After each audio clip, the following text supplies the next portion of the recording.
Fala aí pessoal, tudo beleza com vocês? Tranquilos, tranquilos? Maravilha, maravilha. Então, mais uma aulinha aí para nossa disciplina de Arte, Estado e Conflitos Internacionais. E agora começando para valer aí o tema da repatriação de obras de arte e também preservação do patrimônio histórico, cultural. Vamos ver um pouco nessa aula e nas próximas como é que ficam as questões que envolvem, e aí sim, propriamente dito, uma relação internacional quando o assunto é ou são os patrimônios culturais que nós produzimos ao longo da história da humanidade, beleza? Então, sem mais delongas, a gente começa aqui. Espero que vocês estejam preparados, porque lá vem temas e conceitos e artigos para a gente estudar, para valer, aí dando continuidade nesse nosso último bimestre, beleza? Então, para contextualizar um pouquinho essa temática, e acho que daí a gente entra num tema que é o que nos interessa para a sequência das nossas aulas, é em relação aos roubos que nós assistimos na história de obras de arte, sobretudo na Segunda Grande Guerra. Não vamos focar na Segunda Grande Guerra, mas vamos dar uma ênfase um pouco maior nesse tema. Então, o legal de fazer esse estudo, legal entre aspas, né, é a ideia de que mais ou menos 5 milhões de obras de arte mudaram ilegalmente de mãos durante a Segunda Grande Guerra. E não é legal isso, mas é legal estudar a história e verificar onde é que estão de fato essas obras e tentar perceber quais são os mecanismos e os dispositivos legais dentro de um direito internacional que vão garantir a repatriação dessas obras de arte. Então, estima-se então nesses 5 milhões de obras de arte, né, que seja o maior roubo da história quando o assunto é nesse quesito de patrimônio cultural. E isso quem está dizendo não sou eu, é o diplomata e advogado americano Stuart Eisenstadt, numa conferência sobre arte saqueada pelos nazistas realizada lá em Berlim. E mais de 100 mil quadros continuam desaparecidos até hoje.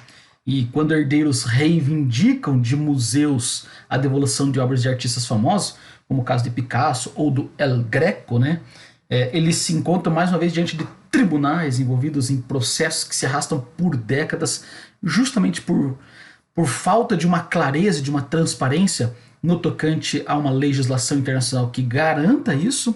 E quando há legislação, quando há órgãos governamentais ou não governamentais que têm alguns dispositivos legais que favorecem isso é sempre negligenciado. A gente vai ver alguns casos aqui. Um caso que ficou famoso é o famoso Tesouro de Munique. Ele provocou em 2012 um debate nacional na Alemanha sobre arte saqueada pelos nazistas. Na época, os agentes da polícia bávara encontraram cerca de 1.280 valiosas obras de arte na casa do colecionador Cornelius Gurlitt. Um especialista em arte de Berlim foi então contratado para pesquisar a origem das obras de arte, dessas peças, de todas essas 1.200 obras valiosíssimas, e deu aí começou um processo daquilo que o caso Gurlitt causou um aumento significativo da chamada pesquisa de proveniência, para ver de onde é que provém essas obras de arte. E aí então criaram-se alguns mecanismos, inclusive um órgão aí que tem a página lá na internet, Lost Art Internet Database. Ela lista, esse site lista pelo menos 34 mil obras de acervos de museus públicos cuja origem é suspeita. Ou seja, os museus estão cheios de obras de arte que foram saqueadas, roubadas, furtadas de maneira indevida, e há algumas que não tenham um pedido de repatriação ou um pedido de requerer novamente, né, essa obra de arte, mas há vários pedidos em andamentos, há vários processos em andamentos, e o fato é que esses processos não andam, ou quando andam é muito moroso, muito lento, e as pessoas que são, em tese, aquelas que têm por direito, né, a gestão e a manutenção dessas obras de arte nem sempre conseguem fazer isso. A gente vai ver então que esses saques de bens culturais, elas são uma forma representam uma forma de dominação, e é uma prática muito antiga, não é uma novidade. Quando a gente se remonta ao período da Segunda Grande Guerra, né, nós não vamos dizer que é uma exclusividade da Segunda Guerra, não é uma exclusividade dos nazistas, ou de Hitler, ou de outros, né, outros alemães aí, mas ela é uma prática muito milenar, diríamos, né? E lá entre os gregos e romanos, a gente já vê práticas como essa. mas também entre os nórdicos, entre os chamados bárbaros, né? Entre vários outros, o famoso saque de bens ou espólios de guerras. Então esses espólios de guerra sempre foram um pretexto para poder furtar e saquear e pegar para si, né, essas obras de arte, essas obras que representam uma espécie de patrimônio cultural desses povos. Então eles são os motivadores de conflito, eles são os motivos pelos quais às vezes as pessoas e os países e os estados e os grupos entram em guerra, justamente para conseguir garantir isso. Não necessariamente como um bem artístico, mas como um bem valioso monetariamente. Um tema importante aí e que nos leva a pensar, a refletir sobre esses saques de bens culturais aconteceu no momento específico das chamadas Guerras Napoleônicas. Napoleão Bonaparte visava não apenas uma expansão territorial, quando cria o seu famoso Império Napoleônico, a França pós-Revolução Francesa, pós-Assembleia Constituinte, pós encerramento de um período do chamado Antigo Regime, faz um acordo, coloca Napoleão como grande imperador e ele, com toda a sua expertise, começa a fazer um processo de expansão territorial, as famosas Guerras Napoleônicas, e por onde Napoleão passava, ele ia saqueando todos os bens culturais. Então isso não visava apenas uma expansão territorial, mas a efetivação de uma política cultural. E por isso que saqueava os bens culturais dos países e povos conquistados, transferindo esses bens para aquele que é talvez o mais famoso dos museus que a gente conhece, ou um dos pelo menos, que é o Museu do Louvre. Então ele foi um dos primeiros museus a receber visitações públicas na Europa, e no acervo do Louvre tinha lá bens saqueados de todos os locais por onde o Napoleão ia conquistando. E como é que funciona esse processo de repatriação de bens? Lá após as guerras napoleônicas, com a queda de Napoleão, a discussão acerca dos bens culturais saqueados durante a expansão napoleônica leva os franceses a devolver os bens para os seus donos. Isso foi uma espécie de um acordo pela paz entre os países da Europa, né? E dizia o seguinte: tudo bem, pegamos, vamos devolver. E surge também na sequência algumas convenções, e a Convenção de Haia é um dispositivo importante, porque ela vai prever a proteção, né? Cria dispositivos de proteção ao patrimônio cultural dos estados durante períodos de guerra. Tudo bem que a Convenção de Haia é um dos dispositivos criados e nem sempre eles são cumpridos, eles são negligenciados, mas é um marco importante que vale a pena a gente estudar um pouquinho e ver qual é o impacto disso. Um caso famoso, né, é o caso dos mármores de Elgin, né, ou o caso dos mármores do Partenon. Os mármores de Elgin, também conhecido como mármore do Partenon, trata de uma grande coleção de esculturas, como vocês estão vendo na imagem aí, em mármores levados da Grécia para a Grã-Bretanha em 1806 por Thomas Bruce Lord Elgin, na época embaixador junto ao Império Otomano. Valendo-se do domínio dos britânicos sobre a Grécia, né? Ele obteve uma autorização do sultão para removê-los do Partenon e levar lá para o British Museum, né, um museu britânico lá em Londres. E está lá até hoje. E o primeiro-ministro grego já requereu formalmente, né, o pedido para devolver, mas o Museu Britânico, né, na verdade, a Grã-Bretanha, diz: essa é uma obra da humanidade, não é uma exclusividade dos gregos, então foi tombado como patrimônio histórico da humanidade, então nós temos o dever de zelar, de cuidar, de não deteriorar esse patrimônio. Então no Museu Britânico eles estão melhores guardados e portanto não devem ser retirados de lá. O problema é que o primeiro-ministro grego, né, já falou que nós criamos um novo território, um local especialmente para elas, inclusive aos pés do Partenon, então é o local de origem dessa obra de arte, e criou um museu com uma estrutura fantástica, né? Ainda o desejo, né, o sonho de consumo do professor Djalma visitar os mármores do Partenon, quiçá que esteja lá os mármores do Partenon, né, aos pés do Partenon, no Museu Grego lá. Então o primeiro-ministro já afirmou que o país quer as esculturas de volta do Museu Britânico, já que Atenas agora possui, de fato, um local para preservação com todas as características de tecnologia e de modernidade que os museus têm. Então há uma discussão e há um processo lento, moroso, como falei, para poder fazer a repatriação desses mármores. São casos famosos e são apenas alguns dos exemplos, né? E aqui eu quero chamar atenção para como é que funciona essa questão, ou pelo menos como tem funcionado, né? A questão da repatriação e restituição dos bens culturais, ela vem sendo discutida desde o final da Primeira Grande Guerra e ganhou fôlego após a Segunda Guerra. Sobretudo com a criação de organismos internacionais, como é o caso da ONU. Mas a ONU também, com suas subsecretarias, né? Tem lá a Organização das Nações Unidas para a Educação, a Ciência e a Cultura, da Unesco, o Conselho Internacional de Museus, Conselho Internacional de Monumentos, sítios, que lançaram uma série de documentos com resoluções sobre o tema. Então, com isso, nós ganhamos uma espécie de diálogo internacional e de dispositivos próprios do direito internacional que visa regulamentar e repatriar essas obras de arte da melhor forma possível. Então, claro, eu marco justamente a criação da ONU por conta do que aconteceu na Segunda Grande Guerra. Então, na Segunda Grande Guerra, e eu indiquei para vocês lá na primeira semana um material complementar que é esse documentário sueco, né? Sueco, criado pelo Peter Cohen lá em 1989, chama-se A Arquitetura da Destruição.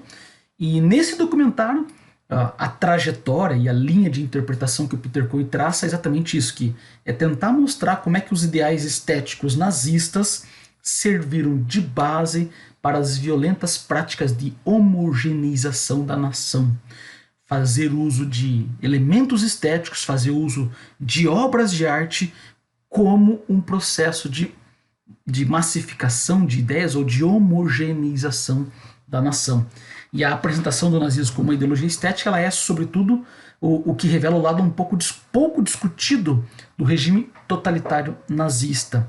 E esse é um documentário de cabeceira, e o mais legal do documentário, né, é que mostra imagens reais, fotos reais, filmes reais, uma narrativa muito rica, embora um tanto quanto diferente daquilo que a gente está acostumado enquanto narrativa de filmes e de documentários. Ele é um pouco mais lento, um pouco mais sério, mas toda uma produção com cenas reais, imagens reais, fotos reais, e todo o acervo que é pesquisado ali, é abordado ali, são acervos reais. Isso é muito legal.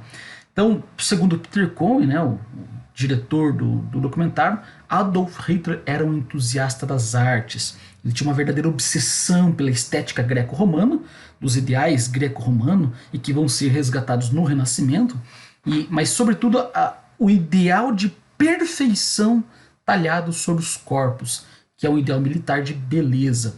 Ele queria fazer disso o ideal estético da nação, da chamada raça ariana. Então, é muito bacana como ele faz essa leitura, né, em relação ao que o Hitler tinha como ideal estético. E ele vai levantar que o Hitler era um pintor frustrado, sonhando ser arquiteto, tinha reverências pelas composições de ideologias de Wagner, de Richard Wagner, né, e além de uma adoração pelas artes clássicas. E dessa forma, manifestações artísticas que se iniciavam ali em meados do século XX, a chamada arte moderna, né, ou movimentos, né, artísticos como o cubismo, dadaísmo, eram vistas como arte degenerada ou de mau gosto, por apresentarem uma espécie de deformações. E ele vai fazer uso desses elementos estéticos para contrabalancear e para colocar em prática essa homogeneização que os nazistas tinham na ideia da raça ariana. Então pegam fotos de judeus, de deficientes físicos, né, como vocês estão vendo aqui, e faz uma espécie de manipulação de ideias para ele é o responsável por popularizar o cinema na Alemanha na década de 30, né, e faz cria filmes mostrando exatamente, olha, tá vendo? Essa arte degenerada é a representação de uma raça degenerada, e começa a fazer esses paralelos para convencer a população alemã de que então deveria colocar em prática um projeto de higienização ou de eugenia, como a gente vai chamar, e com a prerrogativa de que essa arte degenerada estava então representando essa raça degenerada. E esses paralelos são feitos de maneira brilhante do ponto de vista, né, do documentário, mas ao mesmo tempo trágico do ponto de vista do que representa na realidade. Por isso que o Holocausto, apregoado pelo nazismo, né, colocado em prática pelo nazismo, não é apenas um holocausto de extermínio de uma raça ou de extermínio de uma classe, de um tipo específico de humano, mas é um holocausto cultural. A obsessão do regime hitleriano pelo embelezamento e pela purificação da nação levou a cabo ações extremas do governo, como a dizimação do povo judeu e todos aqueles que desviassem do padrão de beleza higienista que os nazistas estavam propondo. Como consequência desse pensamento, houve um holocausto para além do físico. Houve um holocausto cultural, porque ele também provocou um extermínio da produção artística e de outros povos. Trágico a história, né? Mas essa ideia é que estava na base de uma ideia de uma purificação da nação. E a arte cumpria com esse papel, era o elemento estético que faria com que essa homogeneização, essa purificação aconteceria. A arte para Hitler então, era um instrumento através do qual o Estado mostraria a sua supremacia, o que conforma também a uma postura estética adotada pela promoção da purificação da nação, que não ficava especificamente restrita às artes, mas ia também para as ciências médicas. Desse modo que nós vamos ver que se perpetua na medicina nazista não apenas a busca por um bem-estar, que é a tarefa da medicina, mas também de qualidade de vida, mas sim pelos meios de legitimar a política eugenista de extermínio. A própria medicina, influenciada por esse movimento ideológico, né, vai ser responsável por auxiliar nesse processo de extermínio do diferente. Então, por isso que deficientes físicos, mentais, aqueles que estavam, né, de certa forma, não cumprindo com esse ideal da raça ariana, seriam, portanto, os dizimados. E aqui vem, então, uma questão importante, um problema importante, para a gente poder pensar até a próxima aula, né, que é importante ressaltar que essa política instituída por Hitler e seu regime não for a partir de uma tomada arbitrária do poder, por meio da força violenta, brusca, por meio de uma revolução. Pelo contrário, ele foi colocando isso tudo em prática por vias legais. Ele assume o poder, funda o partido, assume o poder e vai promovendo uma mudança na legislação gradativa que o permite fazer isso. Então não é um atentado contra o Estado de Direito, na verdade é uma mudança do Estado de Direito para que isso funcionasse de maneira legal, legalmente constituído. E o governo, mesmo passando por uma série de crises, ele consegue manter a sua popularidade. E a pergunta, problema, que eu quero que vocês pensem a partir daqui é: como é que então Hitler conseguiu a confiança do povo, que o povo assinasse embaixo, que o povo não se rebelasse, mesmo estando diante de um regime violento, repressivo? Como foi possível? A resposta está no documentário A Arquitetura da Destruição, com toda essa análise da influência do elemento artístico, do elemento estético, mas também estão nas reflexões feitas pelos teóricos da Escola de Frankfurt, que é o tema da nossa próxima aula. Mas vamos por parte, ficamos por aqui, fazendo esse panorama um pouco geral sobre esse tema, e a gente continua isso na próxima aula. Leitura para aprofundar a temática desse nosso encontro aqui, desse nosso bate-papo. Eu separei um artigo para gente.